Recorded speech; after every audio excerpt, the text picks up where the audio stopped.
বেজে গেছে। হ্যাঁ আমার কানে, হ্যাঁ দুদিকে পুরো একদম সবুজ, ওপারে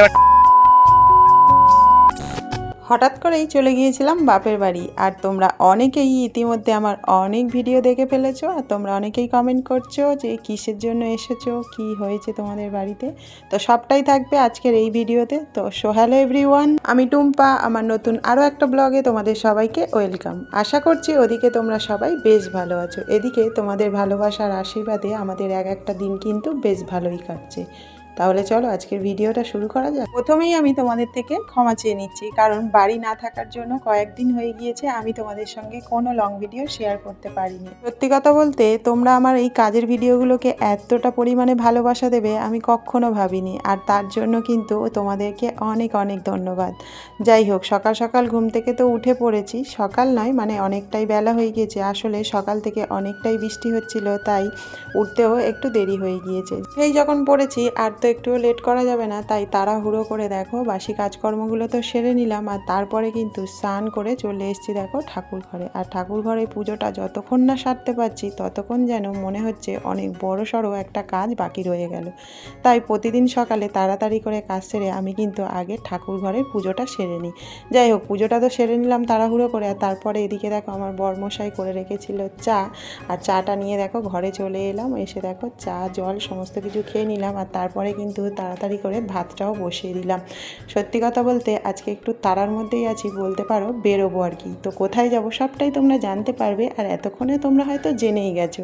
যাই হোক, তাড়াতাড়ি করে দেখো ভাতটা তো বসিয়ে দিলাম, আর ছেলেকে পাঠিয়েছিলাম একটু দোকানে ডিম আনার জন্য। আসলে বাড়িতে একটু ডিম নেই, ডিমটা শেষ হয়ে গিয়েছে আর কি। যাই হোক, মাছ তো শেষের দিকে। যাই হোক, তাড়াতাড়ি করে দেখো ডিম আলুটাও সিদ্ধ বসিয়ে দিলাম। তো তারপর তাড়াতাড়ি করে ডিম আলুটা ছাড়িয়ে নিয়ে আমি কিন্তু ডিমের কষাটা করে নিলাম, আর এদিকে কিন্তু একটু চাও করে নিয়েছিলাম টিফিন খাবো বলে। তো ফাইনালি দেখো চা মুড়ি সিঙ্গাড়া আর রুটি ছিল, তো সমস্তটাই আমরা সেরে সুরে নিলাম। রান্নাও তো কমপ্লিট হয়ে গিয়েছে। তারপরে দেখো আমি তো রেডি হয়ে গিয়েছি, যাব এখন বাপের বাড়ি। হ্যাঁ, হঠাৎ করেই চলে যাচ্ছি বাপের বাড়ি, তোমাদেরকে কিছু না জানিয়ে। সত্যি কথা বলতে আমি না সব সময় যেতে পারি না, আমি কিন্তু অনেক দিন বাদে বাদে যাই। আর তোমাদের সঙ্গে তো ভিডিও শেয়ার করি, তোমরা তো দেখতেই পাও অবশ্যই করে। যাই হোক, বাপের বাড়ি যেতে কার না ভালো লাগে বলো, কিন্তু আমার যাওয়া হয়ে ওঠে না। যাই হোক, এদিকে দেখো ছেলে আর আমি যাব বলে রেডি হয়ে তো নিয়েছি। আর সত্যি কথা বলতে কোথাও যাওয়ার আগে আমি যেন কিছুই খুঁজে পাই না, মানে যতই গুছিয়ে রাখি না কেন যাওয়ার সময় কিছুই যেন আর খুঁজে পাই না। ওই জন্য মুডটা একটু অফ হয়ে গেছে। প্রথমে ভেবেছিলাম চুড়িদার পরে যাব, কিন্তু আবারও চুড়িদার খুলে শাড়িই পরলাম। যাই হোক, তোমরা অনেকেই জানতে চেয়েছো তোমার বাড়িতে কি হচ্ছে। সত্যি কথা বলতে আমার বাড়িতে কিন্তু মানে বাপের বাড়িতে আর কি পুজো ছিল, আমার দাদার বাৎসরিক পুজো বলতে পারো। তো যাই হোক, এদিকে দেখো ছেলে আর আমি রেডি টেডি হয়ে তো বেরিয়ে পড়লাম, তোমাদের দাদাভাই কিন্তু যাচ্ছে না। তো যাই হোক, এখানে দেখো হাঁটতে হাঁটতে চলে এসেছি বাজারে। আর বাজার থেকে দেখো মিষ্টিটা তো কিনতেই হবে, কারণ যেহেতু পুজো বাড়িতে যাচ্ছি আর বাপের বাড়ি বলে কথা, মিষ্টি না নিলে হয় তোমরা বলো। তো যাই হোক দেখো মিষ্টি কিনে নিলাম, আর এখানে কিন্তু বাজার থেকেই অটোতে উঠে পড়লাম। আর তোমরা তো জানো আমার বাপের বাড়ি চরণে, তাই অটোয় উঠলেই কিন্তু নেমে পড়বো। যাই হোক দেখো ফাঁকা অটোটাও ছিল, আমি আর ছেলেই ছিলাম। যাই হোক, তারপরে দেখো ছেলে আর আমি নেমে পড়েছি, আর আস্তে আস্তে তো যাচ্ছি। আর আমাদের এদিকে দেখো মানে এত সুন্দর রাস্তার দুদিকেই কিন্তু শুধু দেখো মাঠ আর সবুজ সবুজ আর সবুজ। সত্যি কথা বলতে আমাদের এই দিকে গ্রামের দিকে তো মানে মানে এটাই আলাদা, গ্রামের পরিবেশটাই কিন্তু সবসময় আলাদা রকমের একটা ইমেজ থাকে। যাক ফাইনালি দেখো মাঝ রাস্তা থেকে আমার মানে দাদার ছেলে আর কি ভাইপোর সঙ্গে দেখা হয়েছিল, ওর গাড়িতে করে চলে এসেছি আমি আর ছেলে। তো ফাইনালি বাপের বাড়িতে তো চলে এসেছি।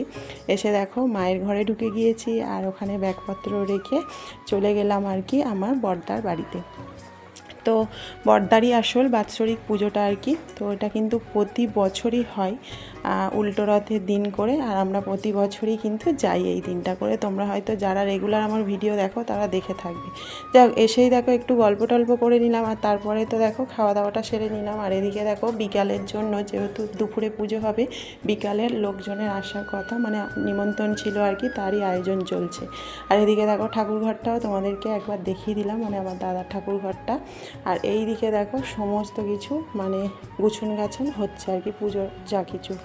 আর এইখানটায় মানে সুন্দর করে দেখো মানে প্যান্ডেল করা হয়েছে। আর আমার দাদার কিন্তু প্যান্ডেলের বিজনেস, মানে নিজেই প্যান্ডেল করে আর কি। তো এখানে খাওয়া দাওয়ার ব্যবস্থা করা হয়েছে আর কি। তো ফাইনালি দেখো এইখানে পুজোর জোগাড়যন্ত্র চলছে।